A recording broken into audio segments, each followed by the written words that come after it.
Hi everyone, my name is Miss Julie. Welcome, and I'm so glad you've come to join us today. And my name's Gianna. Today we're talking about Jesus Forgives, Tell the World. If you remember, I'm gonna say the first part, and then you're going to shout out the second part. Let's try it. Okay. Jesus Forgives. Tell the world!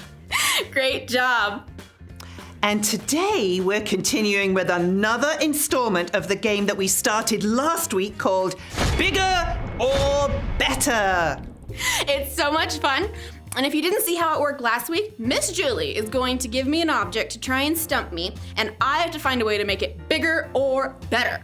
I am so excited about this week's object because, well, I'm not sure how it's going to go. It's a bit tricky. Well, you know I love a challenge, so what do you have for me? Okay. This. Soap? Mm-hmm. Are you saying I stink? No. Okay, This one's hard, because soap gets smaller when you use it, and I have to make it bigger, better. Okay, I'm a little stumped. Maybe your friends have some ideas that could help me? Okay, that's a really good suggestion. If you guys have any ideas that could help Gianna, shout it out to the people you're with right now. Okay, I think I have an idea, but I'm gonna need to go get some supplies. Okay. So I'll come back later after and show you what I figured out. Okay, that sounds like a great idea. And while Gianna goes away and does that, we'll stick around here and listen to today's Bible story.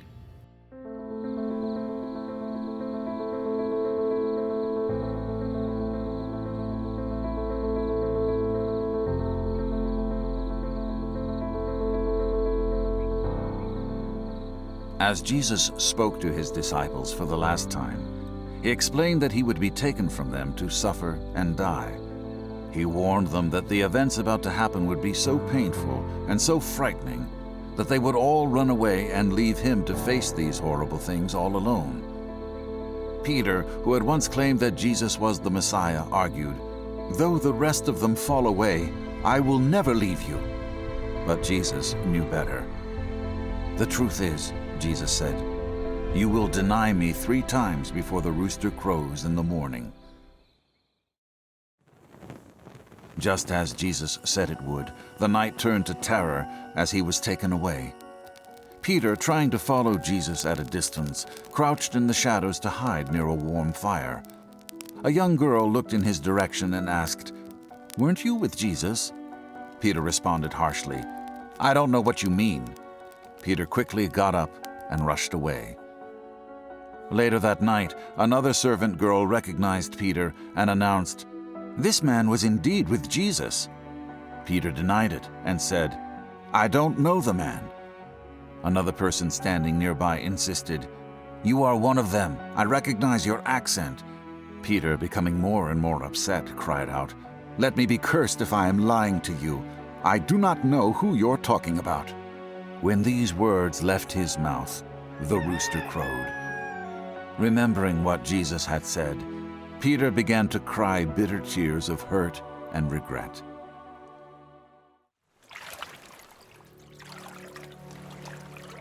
After the death of Jesus, the disciples were lost and confused about what to do.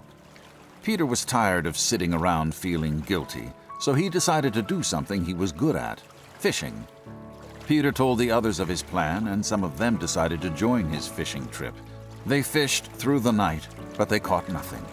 Early in the morning, exhausted and disappointed, they finally gave up and headed back toward the shore. They rowed toward land, and as the morning light was just appearing, the disciples could barely make out what looked like a man standing on the shore. The mysterious figure called to them, "Children, did you catch any fish?" Puzzled, they answered the stranger, "No." The man then said, "Cast the net off the right side of the boat, and then you'll catch something." Shrugging their shoulders, the disciples did as the stranger suggested. The nets filled with so many fish, the men could not pull them all in. One of the disciples recognized who had been talking to them, and he cried out, "It's the Lord!" Peter was so excited, he jumped out of the boat, diving into the water to reach him. Once all the disciples made it to the shore, Jesus invited them to join him by the fire for a breakfast of fish. They talked and laughed together like they had done so many times before, except now the fellowship was much sweeter. Their hero and master had defeated death, and he was back to share the victory. When they had all finished eating, Jesus turned to Peter and asked him, "Do you love me?" Peter replied, "Yes, Lord, you know that I love you." Jesus asked again, "Do you love me?" Peter replied the same, "Yes, Lord, you know that I love you." When Jesus asked Peter a third time if he loved him, a feeling of sadness washed over Peter. He had failed in his love before when he denied Jesus. What could he say now that would prove any different? But he did love Jesus, so he responded, "Lord, you know everything. You know that I love you." Jesus' death on the cross had shown Peter what sacrificial love looked like. Peter knew now that his life was not his own, but that it had been bought with a price. Peter was transformed. Knowing he was ready to love fully, Jesus said to him, "Feed my sheep and follow me." Peter had denied even knowing his best friend, Jesus, and not just once, but 3 times. When the rooster crowed, Jesus probably heard it too.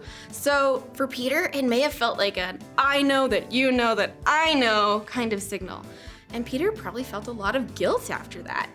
So after Jesus rose from the dead and they were on the beach, Jesus asked Peter 3 times if he loved him. 3 times. One for each time that Peter had denied him. But Jesus, we know that Jesus forgives. Tell the world. He wasn't going to leave Peter in the yuckiness of the guilt of his sin. We know that feels bad. Jesus was giving him another chance. Along with that came an important job. When Jesus said to Peter, "Feed my sheep and follow me," he was telling Peter that Peter needed to take care of Jesus' people. Jesus called his people his sheep. He wanted Peter to care for his people, the church, and to spread the news about Jesus to everyone. He wanted Peter to share how he had been forgiven and to tell others that they could be forgiven so that the message could grow and spread and get bigger. And speaking of bigger and better, did you figure out a solution for the object I gave you? I sure did.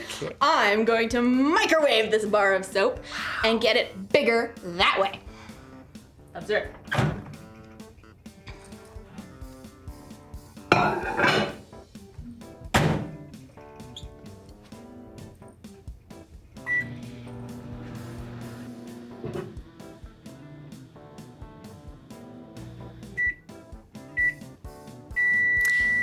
We heard in our story about Jesus forgiving Peter, and he offers that forgiveness to all of us.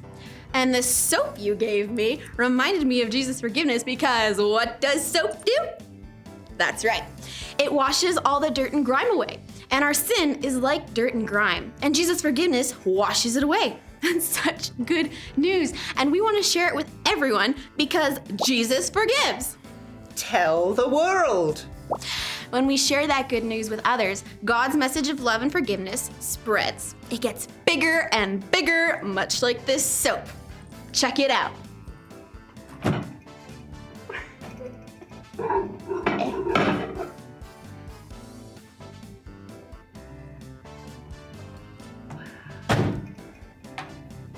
You see how much bigger it got?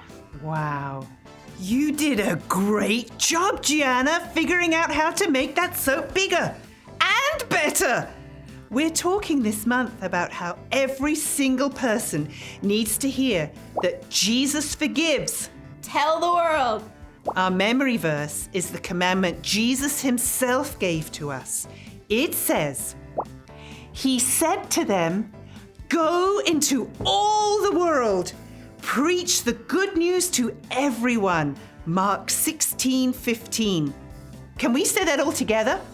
Okay. He said to them, "Go into all the world. Preach the good news to everyone." Mark 16:15. What a great verse! Jesus told us what to do. Now we need to go do it. Absolutely. We know that Jesus forgives. Tell the world. Thanks for joining us, friends, and we'll see you next time. Bye. I'm feeling good, good, good in a crazy way. God's love changed me more than I can say. Can't keep this in, gotta let it out. Gonna tell the whole world that your love is spinning me round and around. Yeah, it's turning me upside down. I can't believe the way you love me more than I can contain. I'm gonna turn around and give it away.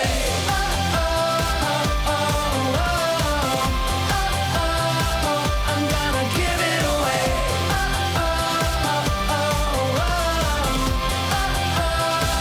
I'm gonna give it away. I want the world to know just how I feel. They gotta know, your love is real. You love me just the way I am. Gonna tell the whole world that your love is spinning me round and around. Yeah, it's turning me upside down. I can't believe the way you love me more than I can contain. I'm gonna turn around and give it away.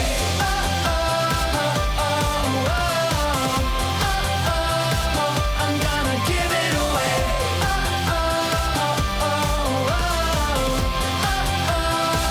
Your love is spinning me round and around. Yeah, it's turning me upside down.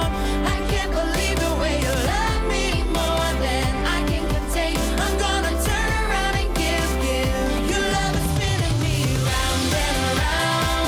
Yeah, it's turning me upside down. I can't believe the way you love me more than I can contain. I'm gonna turn around and give it away.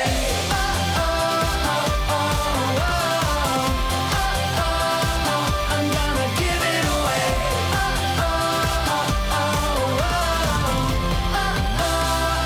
I'm gonna give it away.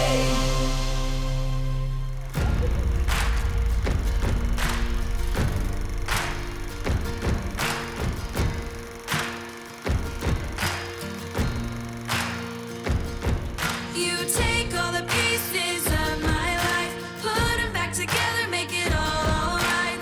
Oh, you forgive me. Only you can heal my broken heart, make all things new with a brand new start. Oh, you forgive me. You forgive me. I try so hard to do things right, but I make the wrong choice sometimes. And you forgive me. No one knows me, God, like you. You see who I am, not what I do. And you forgive me. You take all the pieces of my life, put them back together, make it all alright. Oh, you forgive me. Only you can heal my broken heart, make all things new with a brand new start. Oh, you forgive me. I try so hard to do things right, but I make the wrong choice sometimes. And you forgive me. No one knows me, God, like you. You see who I am, not what I do. And you forgive me. You take all the pieces of my life, put them back together, make it all alright. Oh, you forgive me. Only you can heal my broken heart, make all things